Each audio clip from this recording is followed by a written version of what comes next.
While calculating CMOS delay, we made a lot of assumptions. Some of the assumptions were stated explicitly and some were made implicitly. Our objective here is to list the assumptions we made.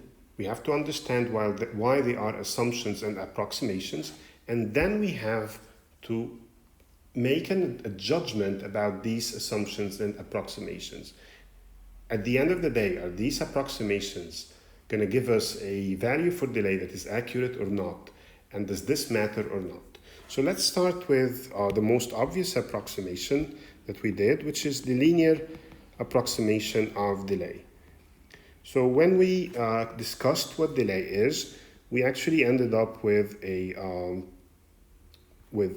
exponential solution which said that V output is equal to VDD into 1 minus e to the power of minus t over tau. Now then we simplified this by saying that t 50% is going to be 0.69 times tau. So this is a very strong assumption, a very strong approximation that linearizes a nonlinear expression for output voltage. First of all, how strong is this approximation? Does it introduce a huge error? Yes, it does. It especially introduces a large error when the value of time constant is really small or really large. For moderate values of time constants, this is an acceptable approximation. For extreme values of time constant, the approximation should use a different value than 0.69. You could still linearize it, but it would be piecewise linear in this case. So yes, this is a very strong assumption that affects the value of delay that we get very, very fundamentally. Now, there's a second assumption that we made. We never actually talked about this assumption ever, but let's talk about it. The assumption was that when we look at a stage, at the next stage, right, and we look at the gate capacitance of this next stage, so let's assume we're looking at the gate capacitance from this NMOS transistor. So the C gate from this NMOS transistor was always assumed to be, first of all, C oxide times W times L, and it was assumed to be from the output node to ground. So we always added the gate capacitance at the output node to the drain capacitance because we always assumed that they were in parallel so that they are lying between the output node and ground. So we were always assuming that this is grounded. The fact is, if we look at the physics behind it, the gate capacitance of a transistor is not between the gate and ground, because it would be between the gate and ground if it was between the gate and the body, which only happens when the transistor is cut off. When the transistor is ohmic or saturated, there is a channel, and between the channel and the body, there is a depletion region. And so, in fact, the capacitance C gate lies between the gate and the channel, and it should appear partially between the gate and the source and partially between the gate and the drain. Even if we assume that there is no capacitance to the drain, then it should never be drawn between the gate and ground. It should be drawn between the gate and the source. So what impact does this have on the capacitance, or the value of capacitance? We used to add this value to the drain capacitance that we see from self-loading, and so this is wrong, obviously. What we should have done is we should have examined when this input makes this transition, what transition does this internal node make? And then this, the difference between these two waveforms, should have been a magnification of the value of capacitance we see if we modeled the capacitance as a capacitance to ground. Now, this is again a very strong approximation that we made, but in this case we are kind of okay, because we can assume that the values for CGN node and CGP node that we are given actually take care of this effect. They fold it in to the value of CG node, so we don't have to worry about it. So even though if it's a strong assumption with strong and fundamental impacts, we can assume that we have already taken care of it. Now, there's a third assumption which is really important, and we need to talk about it, which is that when we're calculating the self-loading of a gate, we only considered the self-loading due to transistors connected to the output node. In other words, we always ignored the internal node capacitance.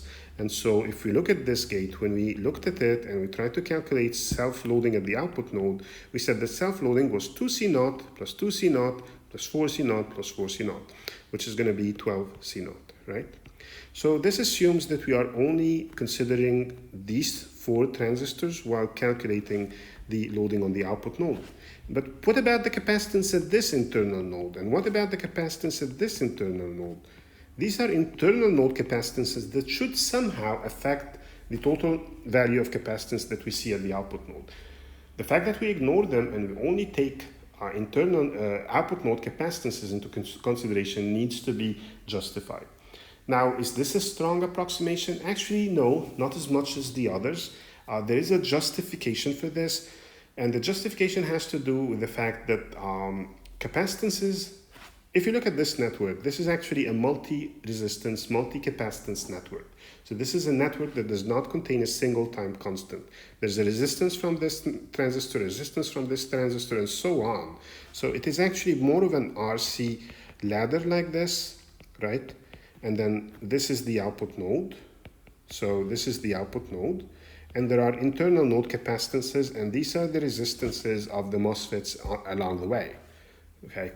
So in module 13, we will discover that when we have a network like this, the capacitance closest to the output node appears much more magnified than the capacitances in the internal nodes. This is because it sees a bigger resistance along the way from the input to the output. How much bigger, how much more magnified does it appear? Not orders of magnitude higher, but usually double or triple the value that internal node capacitances would appear like. So this is an assumption again and an approximation, and it could have an impact if we have a long chain of transistors in either the pull down or the pull up, but it is an assumption that has some justification behind it. The last assumption that we made is actually the most dangerous and the most impactful, and we made an assumption about V input. We made an assumption that V input was a perfect signal that had 0 rise time and 0 fall time. It had infinite slopes. It was a perfect rectangular pulse like this.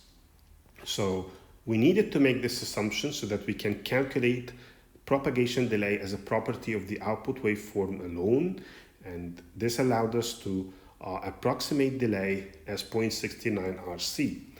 But in fact, we saw that when the input voltage has a slope, this causes the two transistors, the NMOS and the PMOS, or it causes the pull-up network and the pull-down network to temporarily develop a path between supply and ground. This allows the flow of short-circuit current, and this short-circuit current then increases the amount of delay because for a period of time we are not providing current to discharge or charge the capacitor. Instead, we are passing a static current between, or a short-circuit current between supply and ground. This has an impact on both delay and power dissipation. So this is a huge, huge assumption. So if you look at these four assumptions, are we making like a good model? Do we have a good model now? Well, I mean, this question needs to be answered in two parts. Let's actually divide it into two questions. Does our model provide accurate results? So the question is, if we get a value for delay, a 3 nanosecond, for example, from this model, is the circuit actually going to work at this 3 nanoseconds? And the answer is an obvious and clear no, not even close. So the value of delay that we get is going to be way off from the actual value of delay that you observe on the circuit. And why? Because we have made so many assumptions, so many approximations, and they are all nonlinear, and it's all going to add up, and you're going to get a huge, huge offset from reality. The second question is this model even useful? So, I mean, what model are we talking about? We are talking about the model where we estimate total loading capacitance as just the nodes connected to the output, transistors connected to the output node. We assume that gate capacitances are all between the output node and ground. Then we calculate CL, we calculate R, and then we calculate the time constant, and delay is 0.69, the time constant. So is this model useful? And the answer is yes. Why? Not because it gives us accurate results. For accurate results, you have to go to simulation. It is useful because it gives us the ability to compare circuits to each other. So it it allows us to compare two designs to each other and make decisions about what increases delay and what decreases it. It allows us to see patterns, it allows us to make comparisons, it allows us to develop an intuition, which is going to be extremely useful in design, because just by looking at a design, you're not supposed to be able to decide its accurate value for delay, but you're supposed to see patterns, you're supposed to notice where the problem is, and this model is very useful at that.